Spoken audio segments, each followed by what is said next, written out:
Social capital is like the most influential thing. So the more you can talk about and share and message what you're doing, the more other people are going to want it.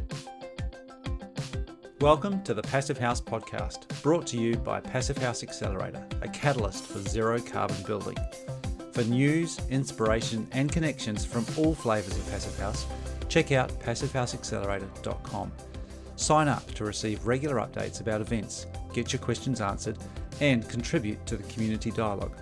There's loads of free information for experienced professionals and people just starting out on their Passive House journey.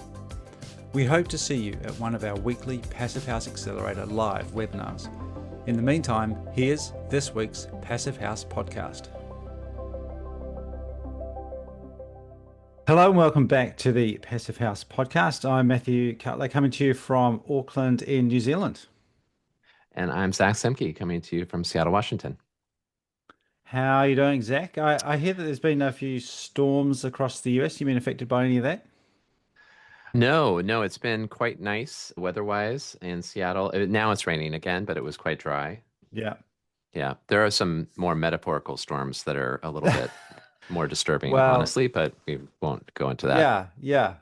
But I have heard some pretty low temperatures and some pretty cold conditions. Meanwhile, I've also been talking to some of my friends and family in Australia, and they've just smashed a whole pile of records, including, I think, one day this week gone, a little place in Renmark, which was pushing on 50 degrees. It was getting up around Oh my high 48, goodness. 49 Celsius.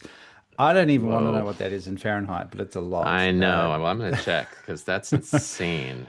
Yeah, Wow. so those kind of temperatures, you don't want to go outside, Yeah, yeah. if you have to, it's a case of rushing from one air conditioned space to another because it's pretty brutal. Yeah, Fortunately that's for them, it has been cooling off a little bit in the evening time, but they're having a good. prolonged week of 30 plus and into the 40s over there, and it's pretty hot. Yeah, 50 is 122 degrees Fahrenheit, so Yeah, that's up there. very extreme.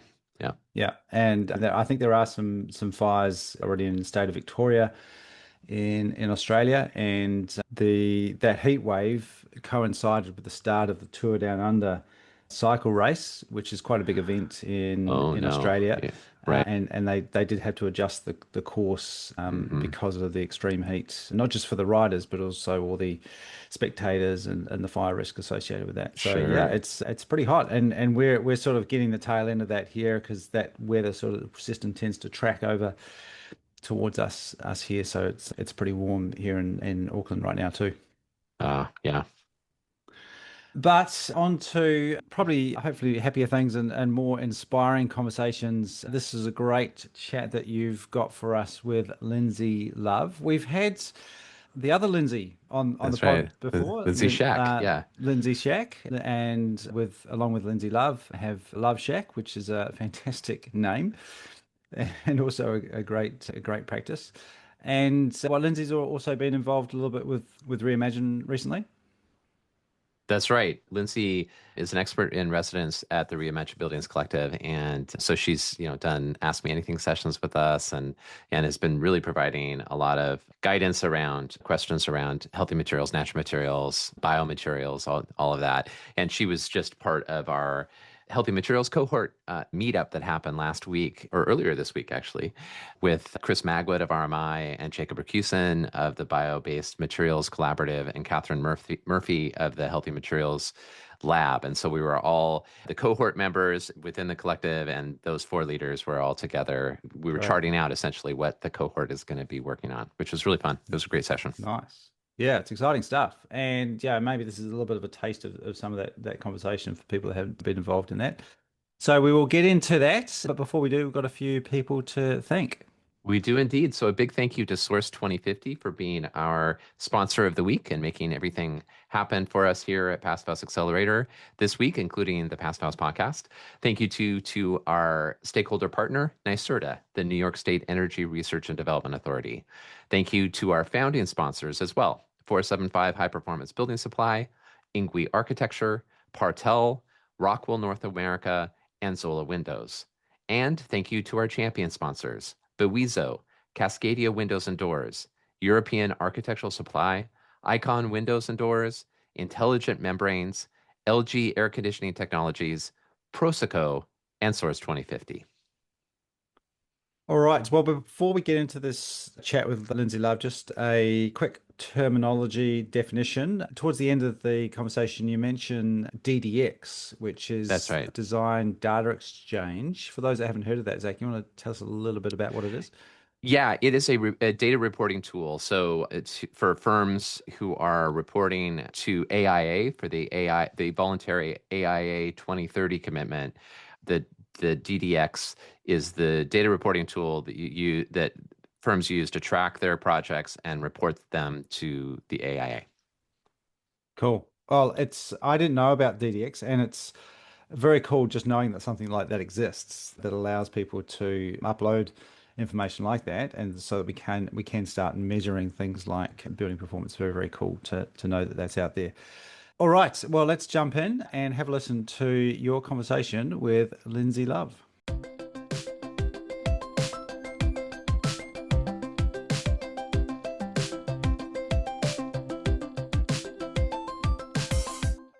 Lindsey Love, thank you very much for joining us on the Past Fast podcast. It's great to see you.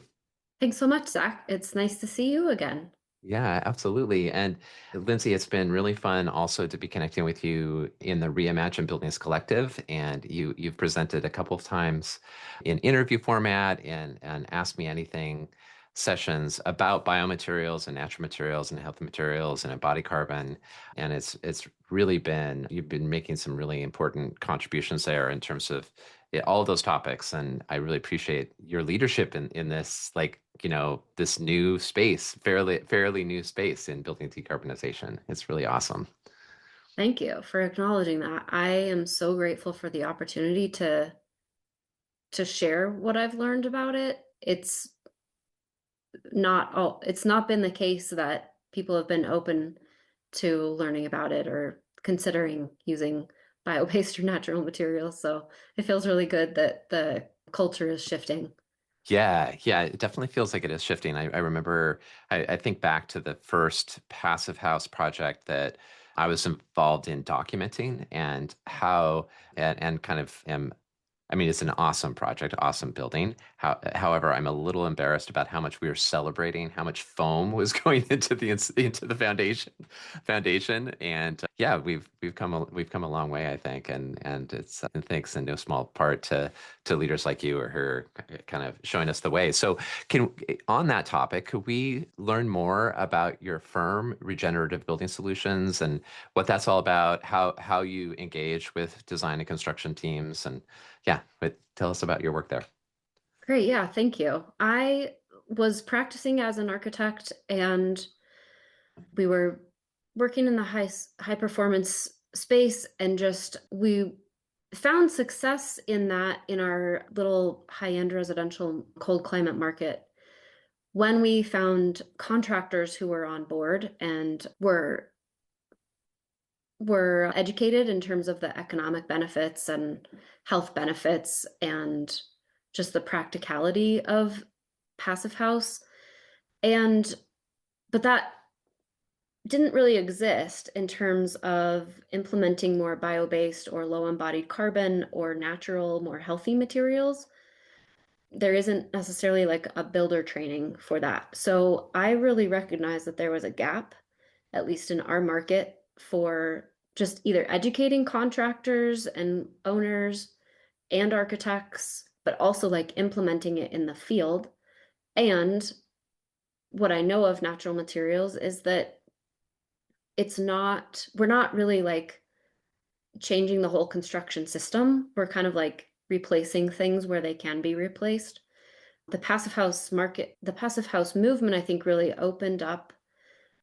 the opened a way or a path to be able to implement natural materials like straw and wood fiberboard insulation or hempcrete, like because we became more open to thicker assemblies in general. That, like 10 years ago, designing a wall that was thicker than a typical 2x6 was like out of the question.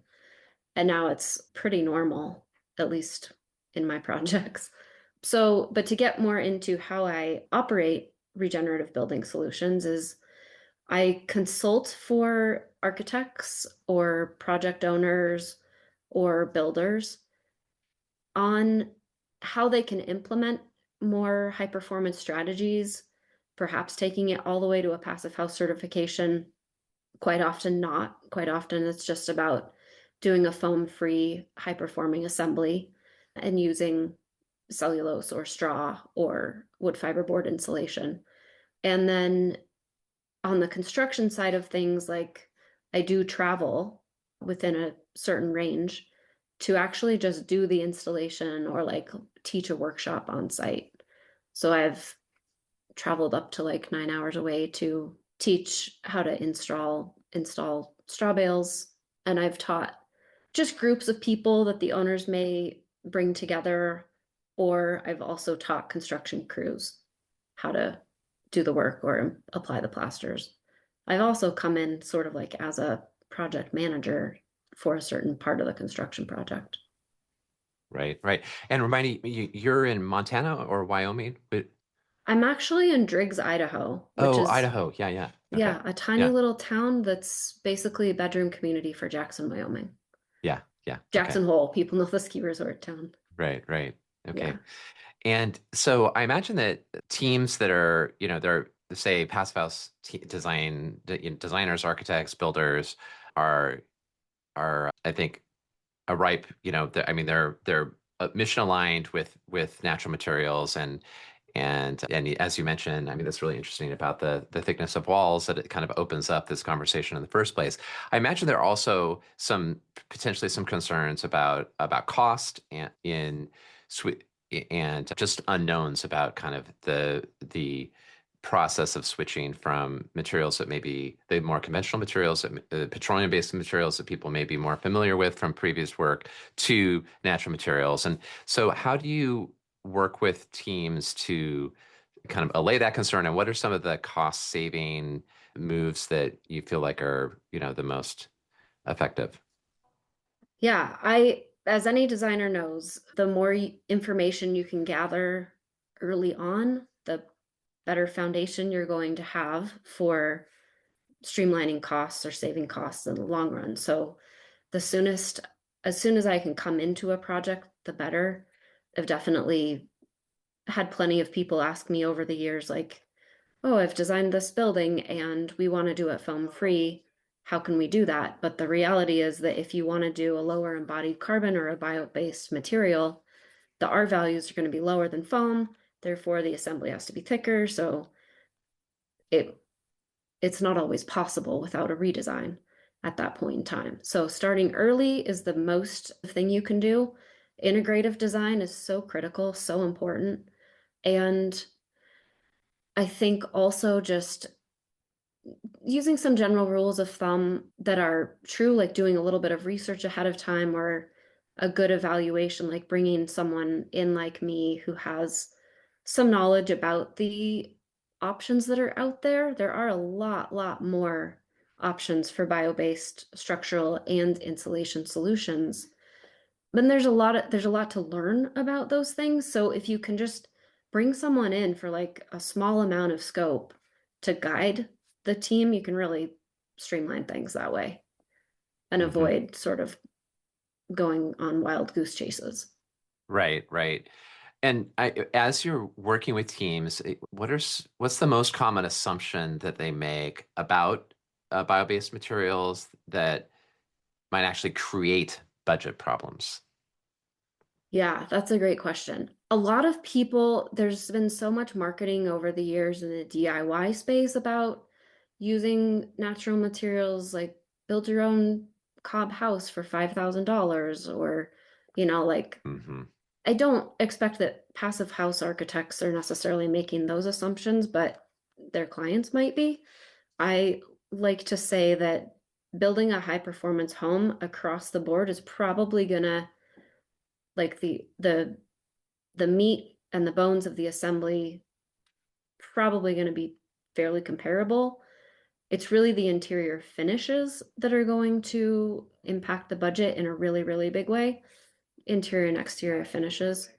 much more so than like a little bit of extra insulation, no matter what the insulation is. And then, so that's one big assumption. I think people often assume that it's going to be far more expensive, actually.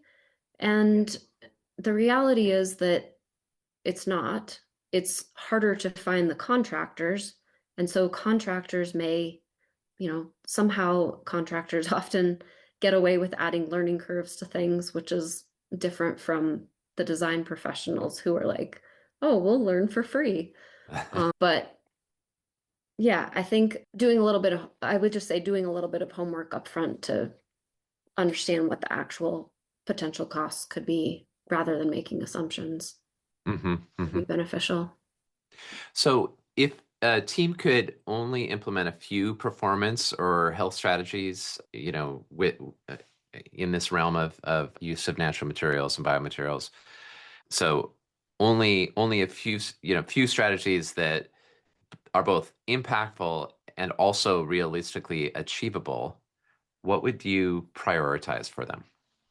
I love this question so much because I've learned like going all the way to a passive house certification does have it's a learning curve. It's substantial. It's not nothing. Hmm. And that's a pretty big barrier for a lot of small residential practitioners, especially. There's a lot of us out there that want to do it, but we just don't feel like we can make the argument of the value of it to our clients and therefore justify the learning curve or the cost of doing it. But I have seen plenty of data showing that the impact that you make in certain realms has really, really good returns, both in, operational energy and affordability over the long term, and also just in embodied carbon, which that's hard to make an economic argument for, but it just happens that a lot of embodied carbon materials also share health benefits. Hmm. And so you can kind of like frame it as a health benefit if you want to. I, with AIA, on the AIA 2030 working group, have been striving to help small firms understand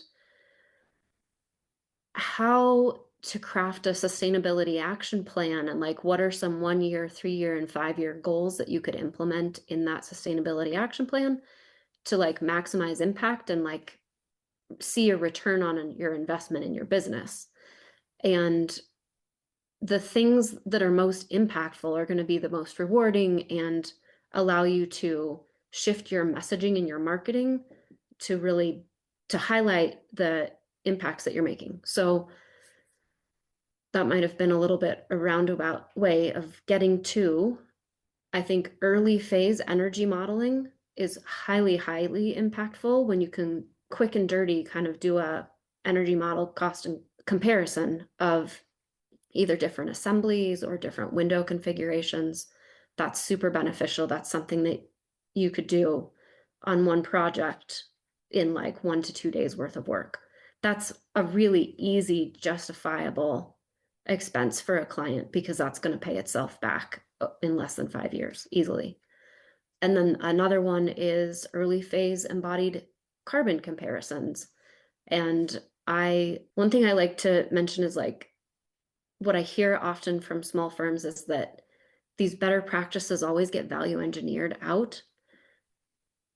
And that's true if your value engineered options either come late in the game or they're not in line with the values. So if you set up at the beginning of the project like 3 options for each assembly that already are aligned with the project values, and maybe they just have slightly different performance levels or slightly different embodied carbon or slightly different availability of products.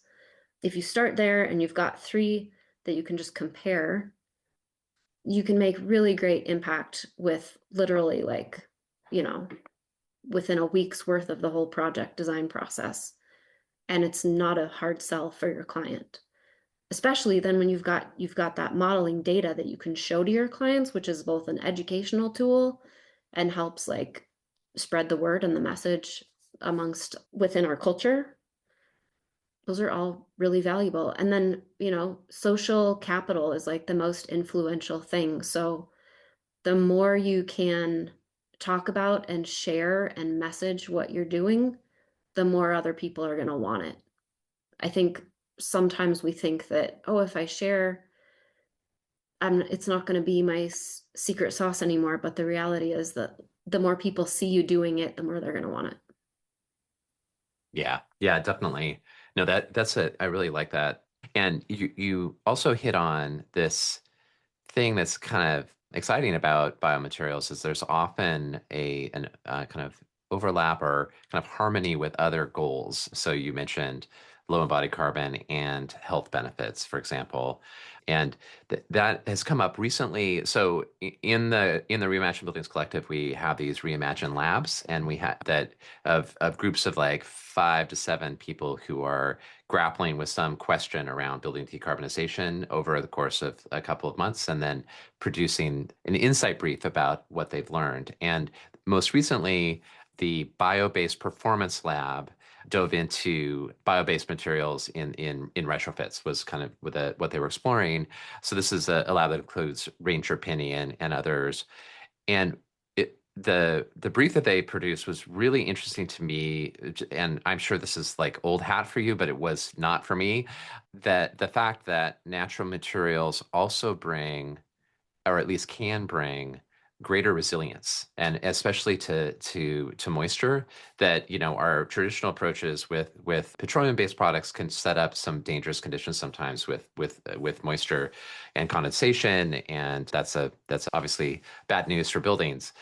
I mean, I guess to sort of validate that is, I mean, do you see that in your work, and what role do you think natural materials could play in the resilience of these high performance buildings that we're working to create?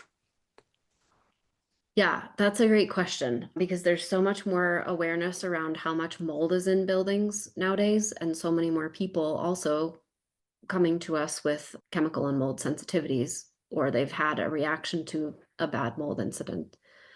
And like the reality is that a lot of the petroleum-based products are literally essentially plastic, Yeah. which just traps moisture. So this is obvious, but when we're building a tight building with plastic, like you're kind of setting yourself up for failure. Hmm. And I had an opportunity last spring to present at the AIA National Conference, and to prepare for that, I did some testing of straw bale homes that had been built in my community. My community was a little bit of a hub, like in the early 2000s for straw construction for some reason. And I wasn't involved in any of those. But I just did like some super simple moisture testing in the spring. I think I did it in like March, where snow was melting. We still had cold temperatures and high humidity. And I wanted to test the north and the east walls of these buildings to see if there was moisture in them. And they were completely 100% dry everywhere, even though they Yeah. had like some of them had cement plasters on them, which, that's probably some of it is just that I live in a dry place Hmm. and we're getting lucky. I know there's plenty of other like conventional buildings around here with bad bad assemblies that I would never recommend, with like OSB and stone directly applied to it. And they're doing okay. But They're getting away with it. Yeah. yeah, Yeah. right. Right. So I guess what I'm saying is that materials that can absorb some moisture and release that moisture are, I believe, going to be better in the long run. And one thing I love to say, or help people recognize, that I can't take credit for this. I didn't come up with it. I learned it. But any material non, that's completely maintenance free, like that has one end of life story. They all do, right? I don't know if anybody can think of anything that is maintenance free that can last forever. It's going to go to the landfill. That's it. Hmm.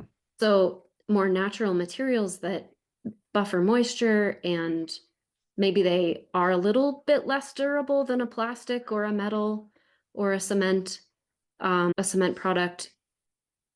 They're probably pretty easy to repair, and they're just so much less harmful for everyone, Yeah. or beneficial. That, Yeah, that's really like, interesting. Yeah. Yeah. yeah. Hmm. Yeah, that makes a lot of sense. Well, circling back to embodied carbon, I think that the reality is that most residential teams right now probably aren't doing full embodied carbon analyses. So, given that reality, how do you still guide better embodied carbon decisions with the teams that you work with? Yeah, I think the early phase embodied carbon comparison is the way to go. If Mm-hmm. I would love for us to all get to a point where we feel like we have budgets and clients want us to do the embodied carbon calculation, or maybe it's even regulated or tracked in other ways besides just the AIA materials pledge, but like, at a national scale or a worldwide scale. But in the meantime, I think that just doing the things that create awareness around the dramatic difference in the potential of embodied carbon storage versus emissions is really impactful. Like when you show a client that their wall assembly can add 3 cars to the road for a year, or it can remove 3 cars to the road for a year, Mm-hmm. like they're not going to ignore that. Mm-hmm. They probably will. They're going to remember it at the very least if it doesn't impact their decision making. Yeah, that's a great way to encapsulate that. Yeah, the real impact. Yeah. That's awesome. Mhm. So you've mentioned the AIA 2030 working group, and you just referred to the materials pledge. Could you tell us a little bit more about the AIA 2030 commitment and the materials pledge, and how, like, why and how you think it's important for teams to engage with those? Yeah. The AIA 2030 commitment was started kind of inspired by Architecture 2030, which many of us have heard of. I think that started in the early 2000s by Ed Marzria out of New Mexico. And it we gained awareness of the impact of operational emissions through that, and now fortunately embodied carbon as well. But by signing on to the AIA 2030 commitment, you are agreeing to strive to do a better job of meeting a goal of zero emissions by 2030. The reality is, like, we're in 2026. We're not going to Hmm. make those goals as an industry. There's Hmm. only there's not that many firms that are on track to meet those goals, like to reduce their emissions every year in their projects to zero by 2030.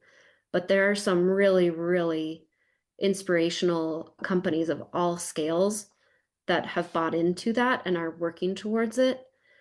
And like I've been really inspired just learning about more of those firms.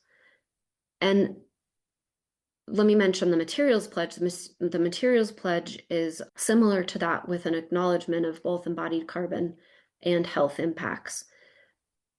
These are both based on pieces of the framework for design excellence, which as AI architects, we should all be adhering to, if not striving for. And I came to it, I came to learn more about it sort of in a backwards way, because the firm that Lindsey Shack and I co-founded, Love Shack Architecture, we founded our firm without a sustainability action plan, but like with a business plan that was based on sustainable principles. Hmm. And so when I talk about the 2030 commitment or a sustainability action plan, which is a little more easy for a small firm to wrap their brain around and implement, I think of it very much as like, it is part of your business plan. You are going to see a return on investment from implementing these practices. It's all about streamlining your processes, identifying the impactful processes and streamlining them. It's going to elevate your design outcomes. It adds a level of rigor that, once you do it, it's not hard. It's like running a marathon is like getting out the door is the hardest part, right? Like otherwise you're just kind of going. And I guess the so the benefits for a firm are streamlining and improving and elevating your processes, but then also in attracting talent and messaging and marketing, being able to establish yourselves as the experts in this field. Jumping on now before it's like really the most prominent way to operate, I think is now's the time to do it. And I think the last thing I want to say about that is that a piece of joining it is that you track your data, and passive house firms are already tracking so much data. Yeah, yeah. It's like it's super easy to just plug the data in to the DDX reporting software. It's really like a no-brainer. Like every passive house firm should just be doing it. But it doesn't, just because you're a committed firm, it doesn't mean that you are required to adhere to getting to net zero by 2030. What it means is that you're striving for it, and there's like resources that we share with you in order to help you. Yeah, so hopefully that is helpful. And I would just say that, reiterate that I've been so inspired to learn about some of the firms that are doing it and benefiting from it. Yeah, yeah, absolutely. And we'll include a link in the show notes to the 2030 commitment and the materials pledge as well. So it's easy for people to engage with that.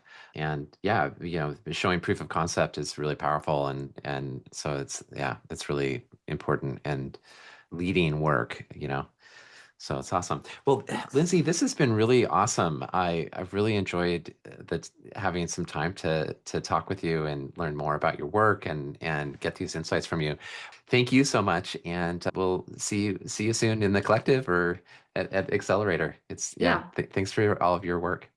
Thanks so much, Zach. Thanks for the Yeah. opportunity, and thanks for the work you're doing. I think the Passive House Accelerator is one of the greatest resources we have.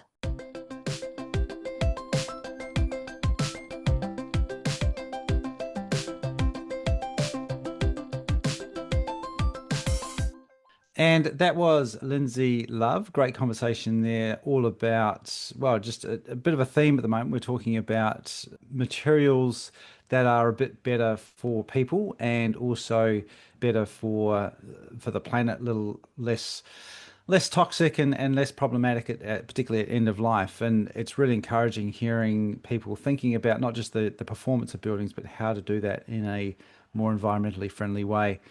Any sort of big outtakes for you, Zach? Yeah, well, I mean, there are a lot. I think one of the pieces that she shared that I hadn't heard before, which I thought was really interesting, is that the thicker wall assemblies that passive house practitioners were introducing, 10, 15 years ago, helped to pave the way for acceptance of natural materials and Mm, bio-based materials, since they have these like bio-based insulation has a lower R value than, say, petroleum-based products do, and so that means a thicker envelope to get the same energy performance. So that parallel, and she drew out some other parallels, I think, and with the passive house community, I think just drove home this I think reality that we see, which is that there's a real interest and harmony between folks in the passive house community and this burgeoning natural materials, bio-based materials movement that we're seeing mm, build. So yeah. it's cool to see that. Yeah, I that stood out to me as well. And that's a very practical example of just thicker walls allows you to play around with materials and be a bit more, have a bit more literally a bit more bandwidth and to Mhm. play with things that maybe don't have the same density of performance, but better for lots of other reasons. It always makes me laugh when people talk about 2 by 6, which, is sort of 140, 150 millimeters thick. That's still seen as high performance in Right. my part of the world. We're struggling to convince people that maybe building thicker than 90 millimeter frame, which is, barely 3 or 4 inches. So that's a two Um, by four. Right. Right. yeah, yeah. So that we're sort of one generation behind. So maybe we can just leapfrog and get into just getting thicker and a bit better all around. But I agree with that sentiment that going, I guess opening up just a different mindset of what performance looks like and what that means and what the overarching goal is, not just of the new home, but people's experience in that home, and then of course the end of life stuff, which is really interesting. And that conversation about anything that is very very low maintenance is really durable for a reason, and that's useful Yeah. in a certain context. But the thing I always think about is plastic shopping bags, are really really durable and have a useful life of about 30 minutes, Right. Right. and from taking groceries from the supermarket to the car and then into the house, Hmm. and then they're going to be hanging around with us for hundreds of years. Yeah. That's a real problem. And it's an extreme example, but I really think, yes, it's good to have really durable products, but I think we need to consider the appropriate length and amount of durability, because you can't just switch a material off and say, I'm done with this being durable now disappear. It doesn't really work like that. Yeah, I don't know I think there are different solutions to that problem for different materials. There are different parts of the building that need to be more durable than others, and some are more replaceable than others. But I certainly think this sort of looking at more. What term are we using? I always I stumble over whether it's eco or biophilic. I'm still not fully comfortable with what term we're using to describe these materials. I have the same instinct. I have this instinct to always say bio-based natural materials, healthy materials, and low body carbon materials. Like I'm lumping them Yeah, together, and all those terms have really meaningful differences. yeah. There's clearly a lot of overlap there. Uh, I guess so I'm yeah. triggered. I'm triggered by natural because not all things in nature are great.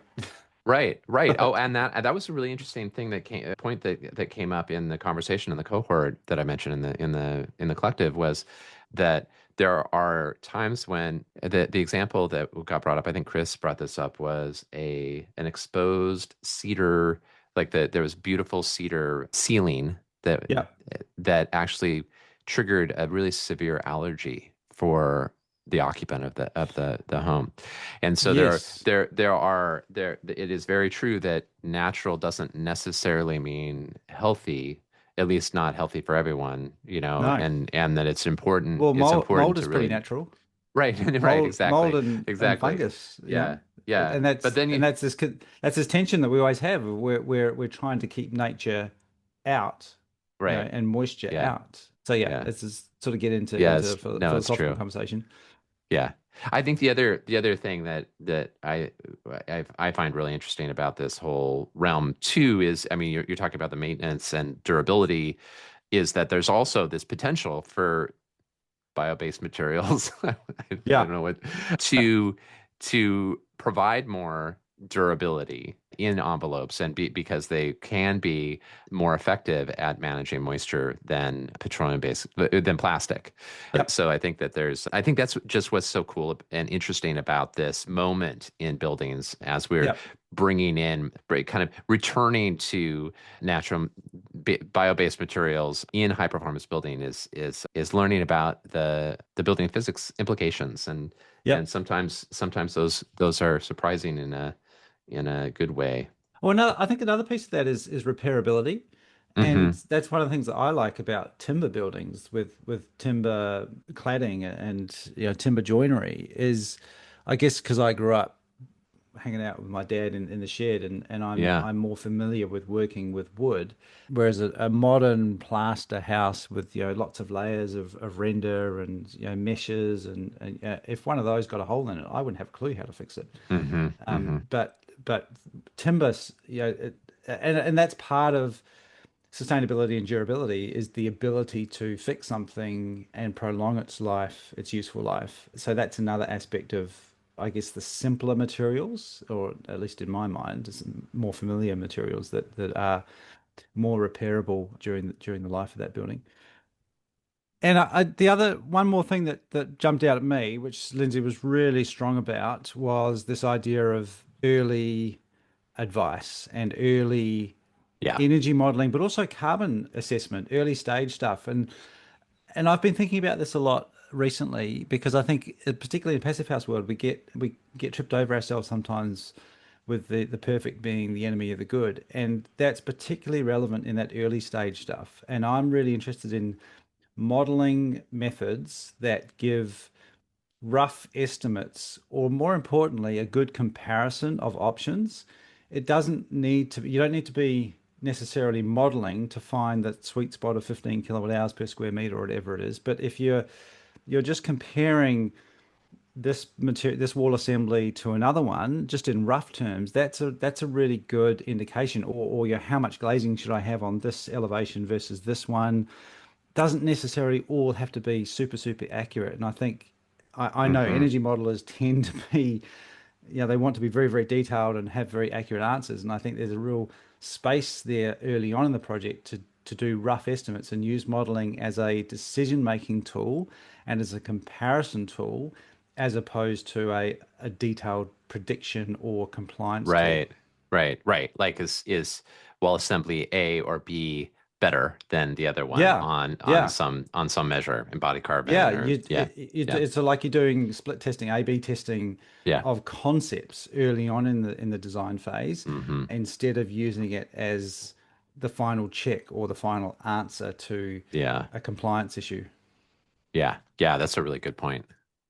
Well, and I think, I'm glad Lindsay brought that up, and I've been thinking about that in terms of energy modeling, but it's also completely transferable to carbon, because that's when those decisions are getting made. And so often I've been asked to comment on how a project goes about carbon assessments when the big decisions have already been made. They've Right. decided that it's a concrete building, and it's going to have a steel structure and a steel roof. And it's like, well, yeah, we Yeah, can do a carbon yeah, analysis, but it's not going to change anything because yeah. Those are the you've big, already those you've are the already big chosen the ones. path. Yeah, Yeah, yeah. yeah, So doing that earlier, and that's hard because it means you've got to find out about these projects when they're right in their infancy of concept. yeah, yeah, yeah. So many of these conversations get boil down to figuring stuff out really early on, having these, right, going through this exploration really early on in the process, and doing that in an integrated way. There's just, Yeah, yeah. yeah.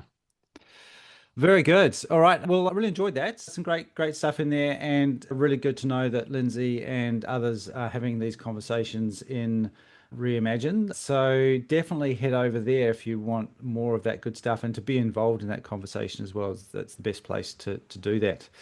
Speaking of, what's coming up, Zach?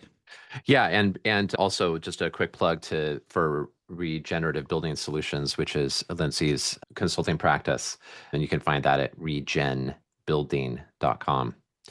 So we are very excited to be announcing our next online half-day online conference, virtual conference. It is called Reimagine Buildings Multifamily, and it is on March 12th, and it runs 11:30 a.m. to 4 p.m. Eastern. So it's in the afternoon on the East Coast of North America, and it's in the morning on the West Coast of North America. This is a conference that brings together the practitioners, owners, and researchers that are pushing comfortable, resilient, climate-ready housing from vision to reality. And it's grounded in real projects, real constraints, and the momentum that's already reshaping the market. So we hope you'll check out if you go to passivehouseaccelerator.com, you'll see a banner that you can click on and get details about this great event. Again, it's on March 12th, and we hope to see you there. Awesome. Check all that out at Passive House Accelerator and Reimagine. Awesome. Thank you very much, Zach. Thanks to Lindsay and her team. And we'll be back again next week on Passive House Podcast.